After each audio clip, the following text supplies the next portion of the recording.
They are counting on us. So let's use all the tools we have at our disposal. A prime minister who openly admires the Chinese basic dictatorship, who tramples on fundamental rights by persecuting and criminalizing his own citizens as terrorists just because they dared to stand up to his perverted concept of democracy, should not be allowed to speak in this House at all. Mr. Trudeau, you are a disgrace for any democracy. Please spare us your presence. Thank you.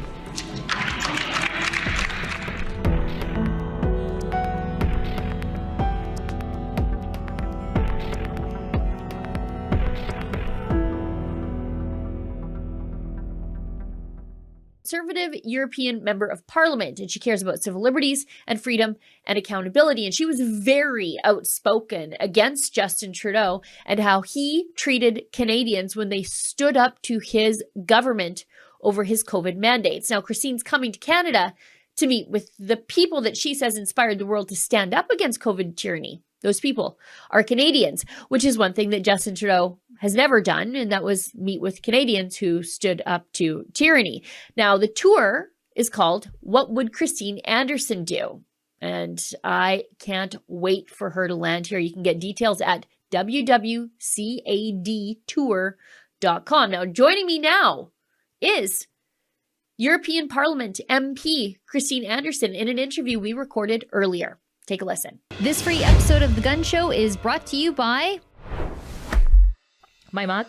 I know, it's pretty cool. So is this hoodie I got on, and you could have it on too if you check out our special website at rebelnewsstore.com. That's where you can see Freedom Focus hoodies that we have for you, beanies, cell phone cases, you name it, all while supporting our journalism, where we fight to bring you the other side of the story, as opposed to, being forced by the Trudeau government to fund leftist media out of your taxes. The truth is, without you and your generosity, there is no Rebel News. So again, if you like the reports that we bring you and that we also fight for freedoms in Canada, please consider doing some shopping, picking up some swag at rebelnewsstore.com. We appreciate your support.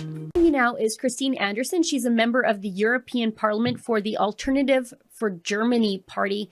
And Christine, you're on your way to Canada. Why are you coming to Canada? I'm finally coming to Canada, and I'm really looking forward to finally doing this. I will have to say, over the past 2 years, I have really grown fond of Canada, of the Canadians, because what we saw was actually Canada out of all countries. So it was pretty much, the free country, just seeing that once free country is being turned into a totalitarian regime, pretty much, where people's livelihoods are threatened, where bank accounts are frozen, just because people, exercise their right to assembly and free speech. So that was really. And, once again, if you understand the mechanisms that are in place when doing that, but yet the Canadian truckers, they just stood up and they just said, no, we're not going to put up with this. We will fight for our rights and our fundamental rights and our freedom. And that takes a lot of courage and a lot of bravery. And that is so, I was so impressed by that. And then also think about, that spark that, was sent down by the Canadian truckers. It traveled all over the world, and it pretty much, set a power, into place where people finally started to wake up, to stand up, and to not take it anymore, and to see the ones that were brave enough to put a stop to this and stand up. And I'm really excited, meeting lots of people who are, the bravest people in the world, in my book. Here, how goes the battle? Well, it's going. It's going. I guess the 30,000-foot overview for people who may not know who you are, but I think everyone watching here probably does, but give us the overview. Well, I strongly believe in, freedom, democracy, and the rule of law. And I will call out anyone who is trying to take that away from the people. I really have made that my mission. And if that someone happens to be the Prime Minister of Canada, well, then he'll get called out by me. So I'm not kidding around with this.